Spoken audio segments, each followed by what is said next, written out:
think darkness is your ally. You merely adopted the dark. I was born in it, molded by it. You really want me on the team. What's your approach to recruiting? You want first place, come play with me. You want second place, go somewhere else. Everything was done to try to learn how to become a better basketball player. Everything. And so when you have that point of view, then literally the world becomes your library to help you to become better at your craft. So because you know what you want, the world's giving you exactly the information you need to become better at it. Because you know what you're looking for. So many guys tell stories about your work ethic. Yeah. What was really your work ethic like, and for how long did you stay disciplined? Well, I mean, every day. Since 20 years. It was an everyday process and trying to figure out strengths and weaknesses. For example, jumping ability. Man, my vertical was a 40, it wasn't a 46 or a 45. My hands are big, but they're not massive. Right? So you got to figure out ways to strengthen them so your hands are strong enough to be able to palm a ball and do the things that you need to do. Quickness, I was quick, but not insanely quick. I was fast, but not ridiculously fast. Right? So I had to rely on skill a lot more. I had to rely on angles a lot more. I had to study the game a lot more. And but I enjoyed it though. So like from the time I can remember when I started watching the game, I studied the game and it just never changed. It's a good separation for me, emotionally, to be able to put myself in a place where at practice or when I'm training or during games, I switch my mind to something else. I switch my mode into something else, right? For me, it's the equivalent of Maximus, Decimus, Meridius, and Gladiator picking up the dirt, smelling the dirt. It's go time, right? So that was my mental switch. It was like an actor getting ready for a film. You got to put yourself in that cage. When you're in that cage, you are that character. And then when you leave there, it's something completely different. But when I'm in that cage, bro, don't touch me, don't talk to me. Just leave me alone. How did you get mentally and emotionally so strong where it doesn't bother you? Well, you got to look at the reality of the situation. Like for me, it's not, you kind of got to get over yourself. It's not about you, man. Like, okay, you feel embarrassed. You're not that important. Like, get over yourself. That's where you go. Get over yourself, right? Like you're worried about how people may perceive you and like you're walking around and it's embarrassing because you shot 5 air balls. Get over yourself, right?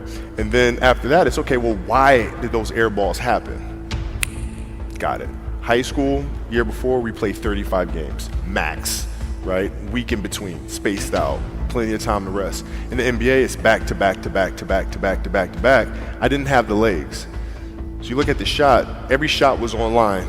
Every shot was online, but every shot was short. Right? I got to get stronger. I got to train differently. The weight training program that I'm doing, I got to tailor it for an 82-game season so that when the playoffs come around, my legs are stronger and that ball gets there. So I look at it with rationale and say, okay, well, the reason why I shot air balls is because my legs aren't there. I go, well, next year they'll be there. That was it. Done. Were there some names that you looked at and says, these 3 guys are as crazy as I am?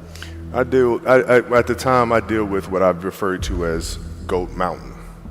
I went to Goat Mountain and I talked to Magic, Michael, Bird, Hakeem Olajuwon, Jerry West, Oscar Robinson, Bill Russell. So I would talk to them. What did you do?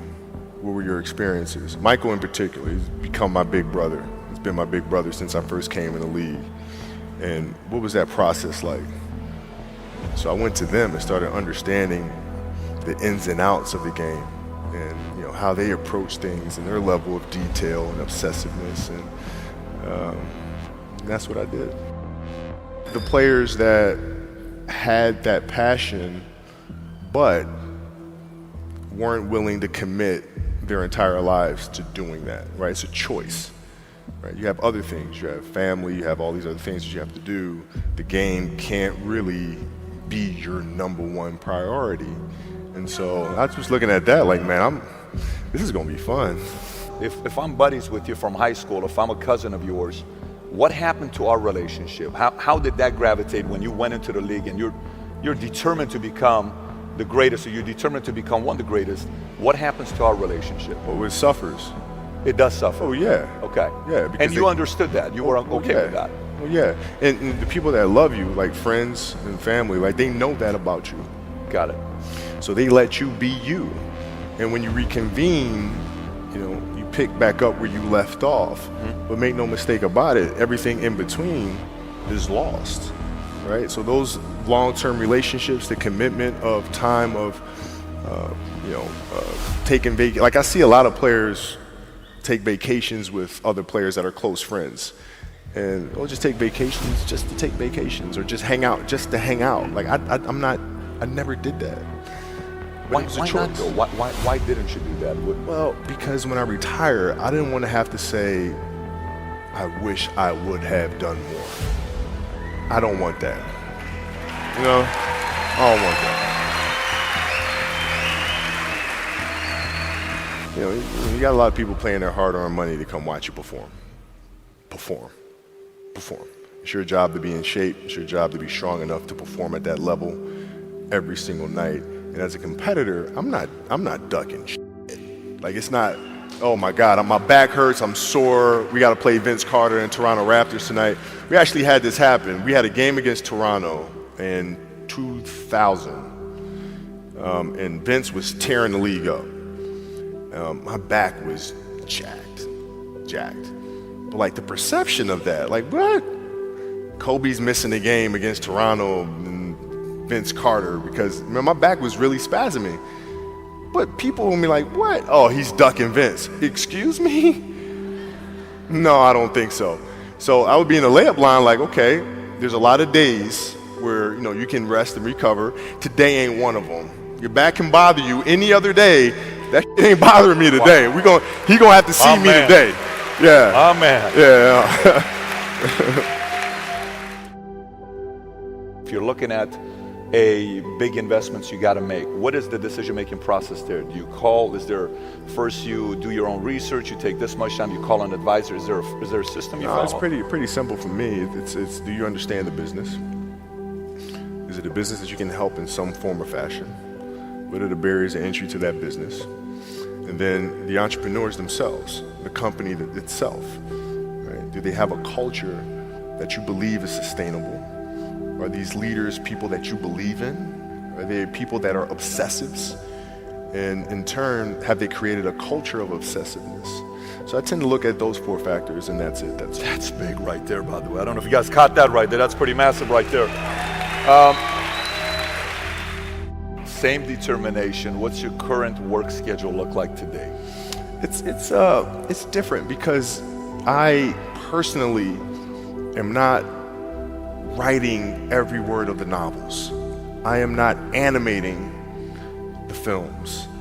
What I have to do now is make sure that the people that we bring in, these obsessives that we bring in, are challenging themselves to do the best job that they think they can do.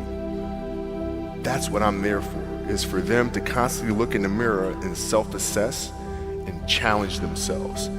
If we have a project and you're saying, okay, I can do that, that's not the project we want. The projects that say, I don't know if I can animate that. I don't know how to write that story. I don't know how to do that. Those are the things we want, because through that curiosity, you'll reach a level that you didn't think was possible. And so running the studio, that's what I'm doing.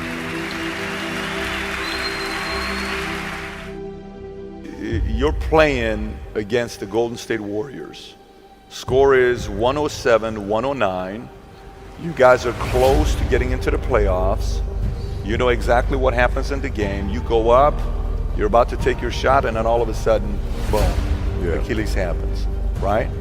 He went and hit the free throws, and then you walked off the stage. Yeah. And you got the surgery done.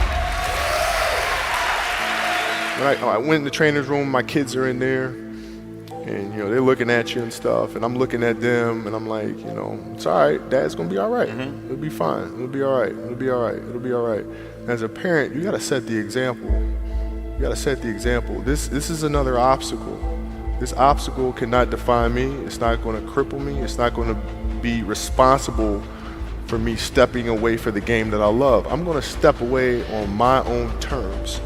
And that's when the decision was made that, you know what, I'm doing it. I'm doing it. You're a freaking beast, bro. Yeah, hey.